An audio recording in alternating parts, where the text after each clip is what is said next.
noi pe lângă mama stând, de mult uitară în jocul. E noapte, patul e făcut, dar cine să se culce când mama spune de Iisus cu glasul rar și dulce, cum s-a născut Hristos în frig, în ieslea cea săracă, cum boul peste el sufla căldură ca să-i facă, cum au venit la ieslea lui păstorii de la stână și îngerii cântând din cer cu flori de măr în mână.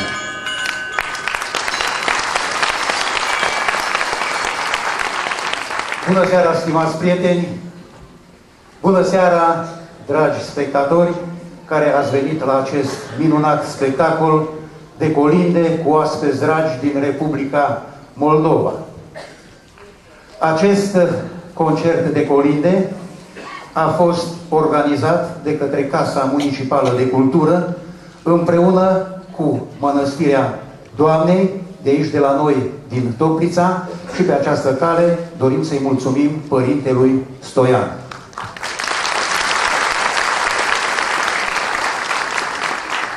Și ceea ce este mult mai important, cu sprijinul Consiliului Local și a Primăriei Municipiului Toplița, personal a domnului inginer Stelu Platon, primarul municipiului nostru, care este aici în sală,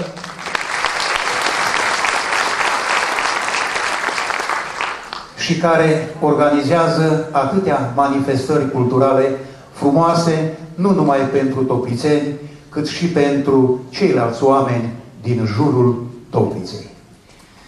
Stimați prieteni, dragi spectatori, a venit la Toplița un grup din Republica Moldova, din Chișinău.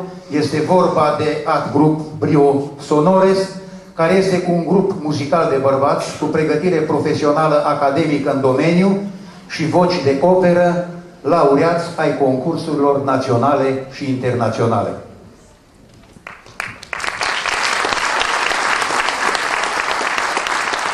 La baza concepției unicale a formației sunt vocile vii. Formația interpretează piese în mai multe limbi, live, participă la diferite concursuri, festivaluri naționale și internaționale. Vreau să vă spun câteva cuvinte despre istoria grupului. Istoria Art Grupului Brio Sonores a început în anul 2009. Fondator și conducător al grupului este Ion Brătescu, prim maestru de cor al Teatrului Național de Operă și Balet Maria Bieșu din Chișinău. Membrii grupului sunt soliști ai Teatrului Național de Operă și Balet Maria Bieșu din Chișinău, studenți la Academia de Muzică, Teatru, Arte Plastice din Chișinău, specialitatea canto academic, foști stagiari ai Teatrului Balșoi din Moscova și ai Operei din Viena. Vreau să vă spun câteva cuvinte despre conducătorul grupului, despre baritonul Ion Brătescu. După școala medie numărul 78 din orașul Cricova, a absolvit seminarul teologic liceal Sfântul Sfințit Mucenic Foca din raionul Edineți.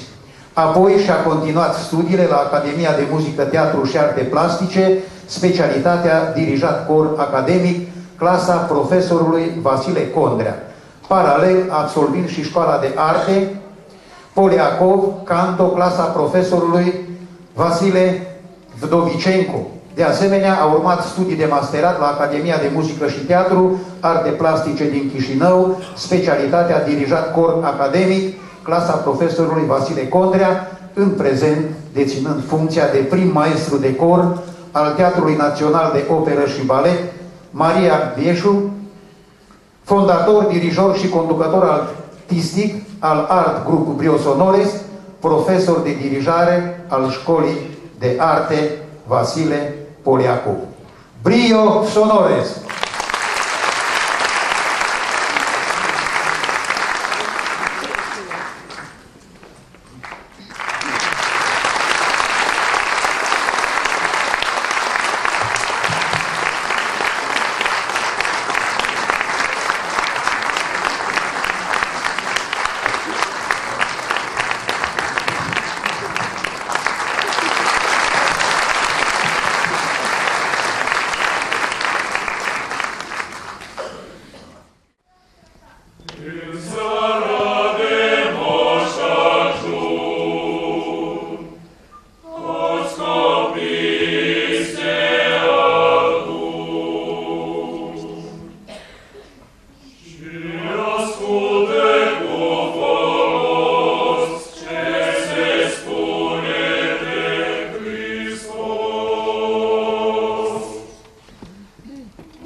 Colindătorii sunt acei oameni care se transformă în crainici ai bucuriei venirii lui Hristos în lume, ai împreunării noastre cu Dumnezeu. Colinda nu-i altceva decât o evanghelie populară, o Biblie nescrisă a nașterii Domnului. Readucerea nașterii Domnului în fiecare an ne arată că sărbătoarea Crăciunului nu mai este o sărbătoare abstractă, ci este prezența permanentă a lui Hristos între noi. Distinși spectatori, să ascultăm colindele, ce vedere minunată și bună dimineața la Moș Ajun!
La origini, colindele erau cântate în grupuri foarte mari, de 30 până la 40 de colindători. De-a lungul timpului, colindele au fost preluate și transpuse în diverse forme de interpretare, vocale și instrumentale. În grupuri mari, în grupuri mici, în quartete, duete sau chiar solo, însoțite sau acompaniate de cor. Stimați spectatori, vă invităm să ascultați colindele Mare minune, praznic luminos și Domnuleț și Domn din cer.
celui bătrân.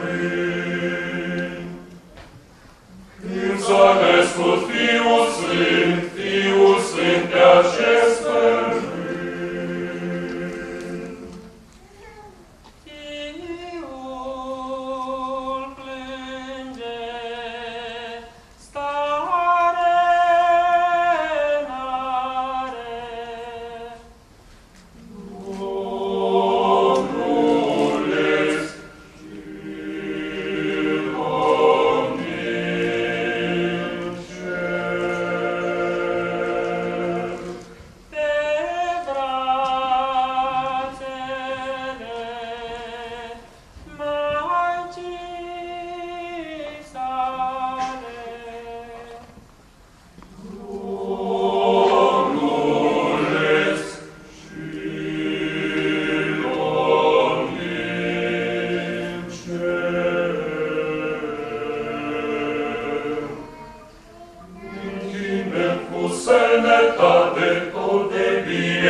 Integrantă a folclorului religios, colindele prezintă o valoare neprețuită prin originea și mai ales prin vechimea lor.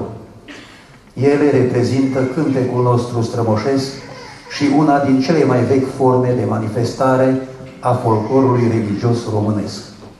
Oricare ar fi părerea specialiștilor în această privință, un singur lucru este cert, și anume că ele sunt foarte vechi, formându-se odată cu poporul român, cu răspândirea creștinismului pe meleagurile noastre.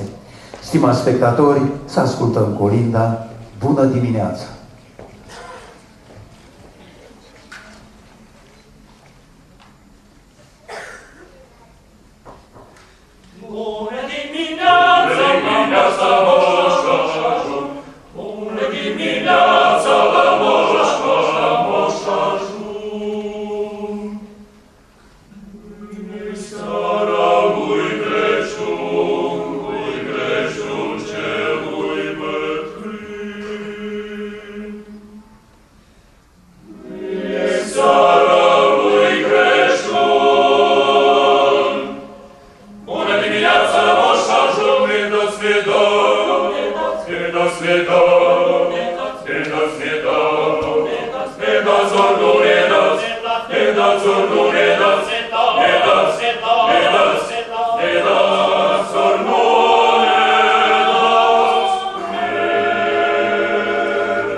venit și noi odată, am venit și noi odată, am venit și noi odată, am venit și noi odată, mâine seara lui Crăciun.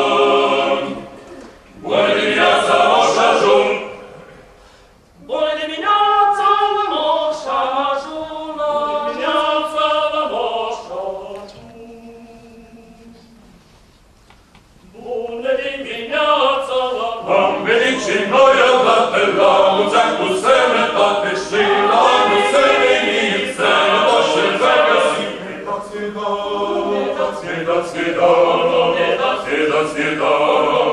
Ne dați ori nu ne dați, ne dați ori nu ne dați, ne dați, ne dați, ne dați ori nu ne dați.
Colindele românești sunt păstrate, gustate și apreciate pentru valoarea lor teologică.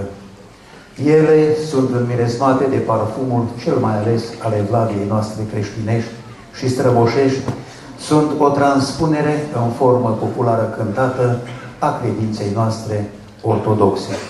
Ele sunt inspirate din Sfânta Scriptură și din Sfânta Tradiție, din slujbele divine și din iconografie. În ele respiră puternic Duhul creștin și se păstrează ceva din frăgezimea creștinismului primar. În versurile lor duioase și pline de credință se descifrează sensurile adânci ale unei trăiri religioase autentice, bazate pe mărturia de nezdruncinat a dreptei credințe.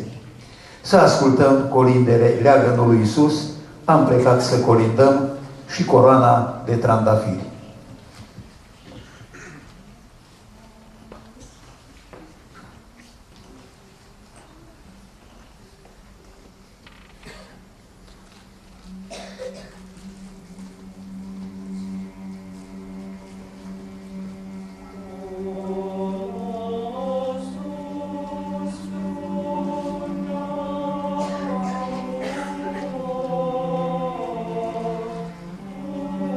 Amin.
să anunțăm și noi vestea nașterii lui Hristos oamenilor, nu numai prin cuvinte, ci mai ales prin fapte bune.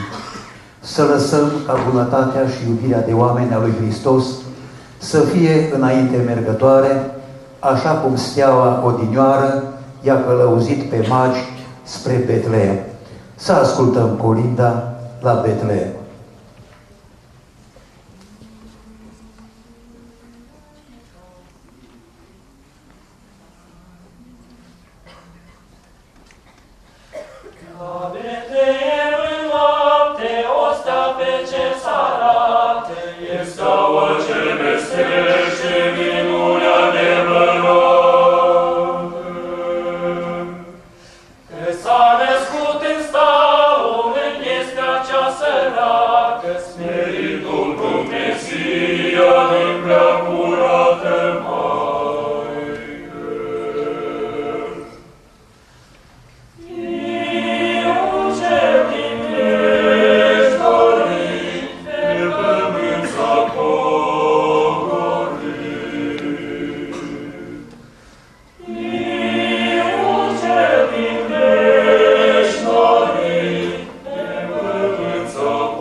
Colindele au avut și marele rol de a păstra și apăra credința ortodoxă atunci când prozelitismul heterodox încerca să rupă unitatea de credință a ortodoxilor pentru a dezmembra în același timp și unitatea lor națională, păstrând și mărturisind aceleași adevăruri de credință. Documente vrednice de încredere mărturisesc că românii transilvaneni preferau să cânte de Crăciun colindele învățate din străbuni în locul cântecelor care li se impuneau de cei străini de legea lor. Vă îndemnăm, stimați spectatori, să cântăm împreună cunoscutul colind, deci împreună cu brio sonores, 3 crai de la răsărit.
Stimați spectatori, în continuare va răsuna pe scena Casei Municipale de Cultură din Toplița o colindă din folclorul ucrainean, Vecir Rovi, care se traduce Bună seara gazdă. În acest frumos colind sunt cântate 3 frumoase sărbători ale iernii, Crăciunul, Anul Nou și Boboteaza. Refrenul care se repetă se traduce prin Bucurați-vă că s-a născut Hristos. Vecir Robi.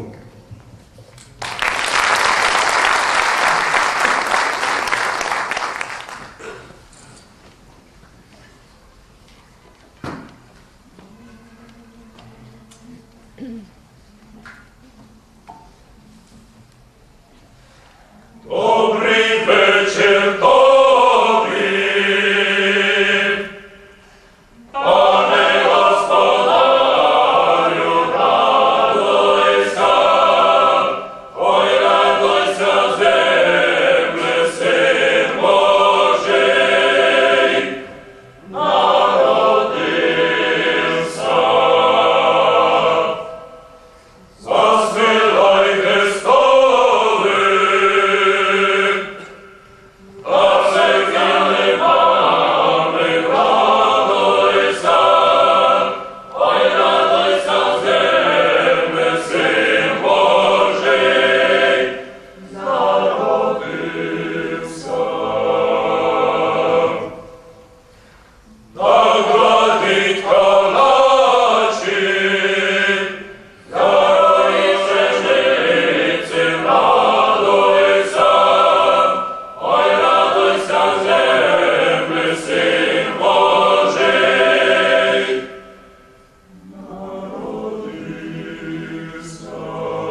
Stimați spectatori, a fost corul Brios Honores, dirijat de Ion Brătescu, care ne cântă un la mulți ani, împreună cu Colinda, s-a născut Domnul Sfânteu.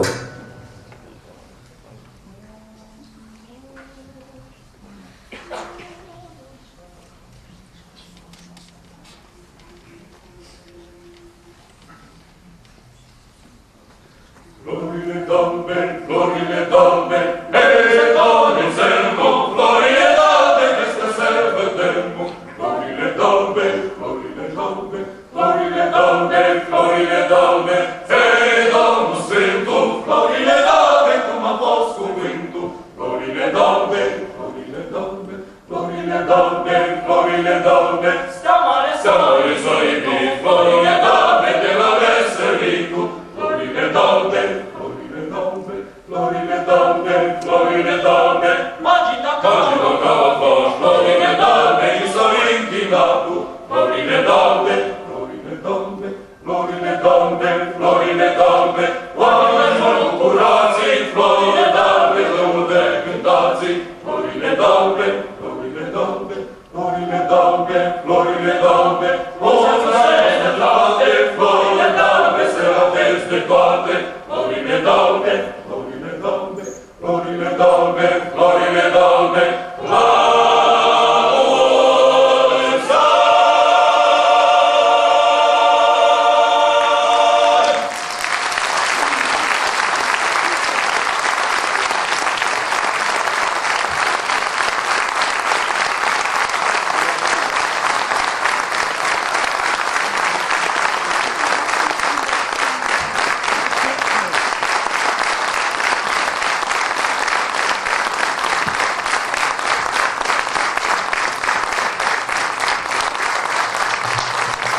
Bună seara tuturor! Suntem destul de bucuroși astăzi să fim alături de dumneavoastră, alături de cei apropiați nouă, alături de cei calzi la suflet și dragi. Suntem destul de bucuroși să fim astăzi în preajma frumoaselor sărbători de iarnă și să venim în ospeție cu un mesaj de bucurie, cu un mesaj sincer de la mulți ani că s-a născut Hristos. Vrem să vă dorim un la mulți de Teofil Coste pentru frații noștri, pentru dumneavoastră. Vrem să vă mulțumim pentru tot ceea ce faceți pentru noi, pentru că noi suntem ceea ce ne dăruiți dumneavoastră. La mulți ani, vă mulțumim mult!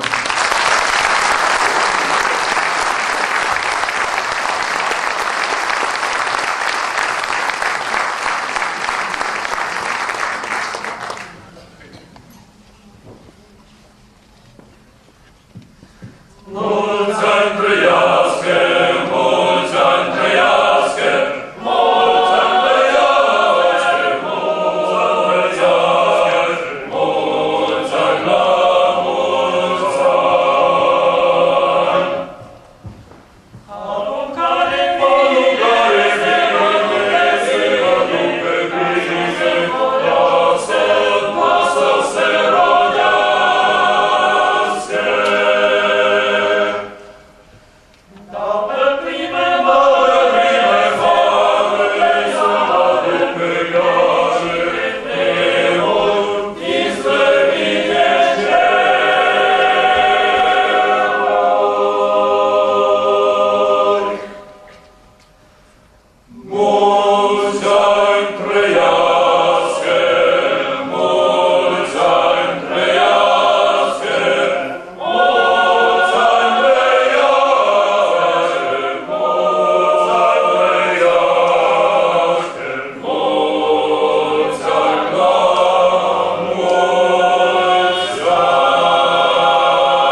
Stimați spectatori, să aplaudăm acest minunat grup din Chișinău, trio sonor care ne-a încântat cu aceste colinde minunate. Cea mai mare plăcere și curat vom interpreta la vis Cetiniță Țetioară și Bună dimineața la Moș Ajun, la cerința dumneavoastră, cu mare drag.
Amen.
Trio Sonore din Chișinău pentru această seară minunată.